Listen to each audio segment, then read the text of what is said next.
Big TV భక్తి సమాచారం WhatsApp ఛానల్లో జాయిన్ అవ్వండి. అన్ని విశేషాలు ఎప్పటికప్పుడు తెలుసుకోండి. బిగ్ టీవీ ప్రేక్షకులకు నమస్కారం. మాఘపురాణం ప్రత్యేక కార్యక్రమానికి సాదర స్వాగతం. శ్రీ మహాగణాధిపతే నమః, సరస్వతి నమః, శ్రీ గురుభ్యో నమః. మాఘపురాణం 22వ అధ్యాయం, కప్ప చెప్పిన కథ. ఇంతకీ ఈ కప్ప ఎవరు? కప్ప ఏ కథ చెప్పింది? తన వృత్తాంతం ఏంటి? ఈ కప్పకు మాఘమాసానికి ఉన్న సంబంధం ఏంటో తెలుసుకుందాం. ఇదే విషయాన్ని పూర్వం పరమేశ్వరుడు పార్వతీదేవికి తెలియచేశాడు. ఇదే విషయాన్ని, ఈ వృత్తాంతాన్ని నైమిషారణ్యంలో సూతుడు శౌనకాది మహాములందరికీ కూడా తెలియచేశాడు. ఇదే విషయ సారాంశాన్ని వశిష్ఠుడు దిలీప మహారాజుకు తెలియజేశాడు. చాలా పెద్ద లైన్ ఉంది కదా. నిజమండి. అంటే ఇదేంటిది? చాలా వాస్తవమైన కథ, ప్రామాణికమైన కథ. ఇందులో సత్యం దాగి ఉంది, అది మనం తెలుసుకోవాలి. ఇంతకీ ఒకానొక సందర్భంలో గౌతముడు తన శిష్య బృందంతో గౌతమ మహర్షి గోదావరి నదీ తీరాన వస్తాడనమాట. మాఘమాసం సందర్భంగా విష్ణుమూర్తికి ప్రత్యేక పూజలు చేస్తూ ఉంటారు. అయితే రావి చెట్టు తొర్రలో ఉన్న కప్ప బెకబెక బెకబెక అంటూ ఒకే ఒక్క ఉదుటున వచ్చి గౌతమ మహర్షి పాదాల చెంత పడుతుంది.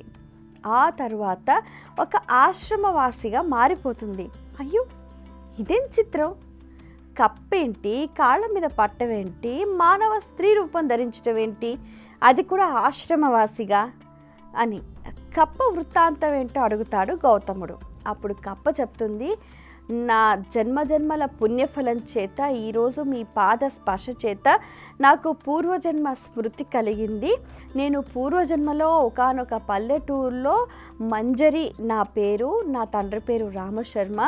అయితే నన్ను అల్లారు ముద్దుగా పెంచారు. నన్ను ఒక సిద్ధుడికి, అంటే ఎంతో చక్కటి వ్యక్తికి ఇచ్చి వివాహం చేశారు. అయితే కాలానుగుణంగా కాలక్రమంలో అతను చెప్తూ ఉంటాడనమాట, ప్రతి ఒక్క స్త్రీకి కూడా సౌభాగ్యాన్ని అందించేది మాఘమాస స్నాన వ్రతము. కాబట్టి మాఘమాసం సమీపిస్తున్న వేళ చక్కగా వెళ్ళి కావేరీ నదిలో స్నానం చేసి గౌరీదేవికి ఆరాధన చేసి పసుపు కుంకుమలు మంగళ ద్రవ్యాలు దానం చేసి, అలాగే సూర్యుడికి, పితృదేవతలకు, సకల దేవతాగణానికి కూడా అర్ఘ్యం విడిచి దేవతార్చన చేసి, ముఖ్యంగా తులసి ఆరాధన చేసి తులసి తీర్థాన్ని సేవనం చేయటం వల్ల బాగుంటుంది, నీ సౌభాగ్యం 10 కాలాలు నిలుస్తుంది, పుణ్యగతులు నీకు, ఈ ఇంటికి కూడా క్షేమము అని చెప్తాడనమాట. అయితే ఆమెకు అంత పెద్దగా నచ్చదనమాట. ఇదేంటి, ఈ కాలంలో పొద్దున్నే లేవాలా, అది కూడా సూర్యోదయ పూర్వమే అరగంట ముందు స్నానం చేయాలా అంటూ బద్దకిస్తుందనమాట.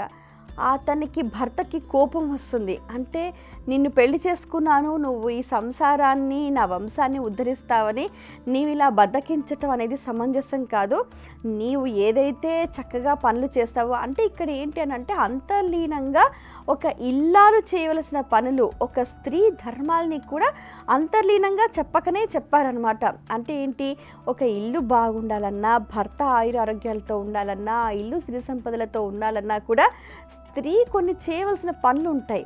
అందులో మాఘమాసంలో సూర్యోదయ పూర్వమే లేవాలి, చక్కగా నదీ స్నానం చేయాలి, తర్పణాలు విడవాలి, తులసి ఆరాధన చేయాలి, అలాగే తులసి తీర్థ సేవనం చెయ్యాలి. అది ఎంత ఔషధం అంటే, తులసి తీర్థ సేవనం తీర్థం మాత్రమే కాదు, అసలు అది ఎన్నో రకాల ఔషధీ గుణాలు కలిగిన తీర్థం. ఆ తీర్థ సేవనం వల్ల రోగనిరోధక శక్తి అనేది పెరుగుతుంది. ఇంట్లో స్త్రీ చాలా రకాల పనులు చేస్తుంది, శక్తి హీనిస్తుంది. కాబట్టి ఎప్పటికప్పుడు ఎనర్జైజ్ అవ్వడానికి ఇటువంటి పూజా క్రతువులు కూడా బాగా ఉపకరిస్తూ ఉంటాయన్నమాట. అయితే ఇవన్నీ కాకుండా కూడా భర్త ఆయుష్, ఆరోగ్యం, తర్వాత ఇంటి సౌభాగ్యం కూడా ఆ ఇల్లాలు చేసే పనులపైన ఆధారపడి ఉంటుంది. ఇలా ఆ భర్త ఎంత నచ్చ చెప్పినా కూడా ఆవిడకి అసలు ఏమి చౌకెక్కదనమాట. భర్త కోపం వచ్చేస్తూ ఉంటుంది. ఇంకా నువ్వేదో ఉద్ధరిస్తావంటూ కూడా నువ్వు అనుకున్నాను, నువ్వు నాకు అసలు ఏ రకంగా కూడా సహాయపడట్లేదు, కనీసం నీ కోసం నేను ఒక పని చెప్పినా కూడా చెయ్యట్లేదు, అని చెప్పి ఆమెను శపిస్తారనమాట. సరే నువ్వు కప్పవై రావి చెట్టు త్వరలో ఉండు అని చెప్పి చెప్తారనమాట. అయితే ఆమె పశ్చాత్తాపడి వేడుకుంటే విముక్తి అని అంటే ఎప్పుడైతే విష్ణు ఆరాధన నువ్వు చూస్తావో అలాగే పుణ్యాత్ముల ఆశీర్వచనం లభిస్తుందో అప్పుడు నీకు మానవ జన్మ లభిస్తుంది అని చెప్తాడనమాట. సో ఆ రీతిగా కాలక్రమేణా ఆమె అదృష్టవశాత్తు గౌతమ మహర్షి ఆ ప్రాంతానికి రావటము, ఆ రావి చెట్టు దగ్గర విష్ణుమూర్తి ఆరాధన చేయటము, ఈ కప్ప ఆ పూజలంతటినీ కూడా తదేక దీక్షతోటి వీక్షించటము. అసలు ఇంతకీ కప్ప జన్మ ఎందుకు వచ్చింది అని అంటే మాఘమాస స్నాన వ్రతాన్ని తులనాడటం, నిర్లక్ష్యం చేయటం, మాఘ స్నాన వ్రతాన్ని చెయ్యకపోవటం, భర్త మాటను ధిక్కరించటం, ఇవన్నీ చేయటం వల్ల ఏమొచ్చింది, కప్ప జన్మ వచ్చిందనమాట. సో స్త్రీలు కూడా కొన్ని ఏం చేయాలనంటే భర్త మాట చెప్పినట్టు వినాలన్నమాట. ఏదైనా ఒకరికొకరు అన్యోన్యంగా ఒకరి మాటను ఒకరు గౌరవించుకుంటూ ఇచ్చిపుచ్చుకునే దూరం ఉండాలి.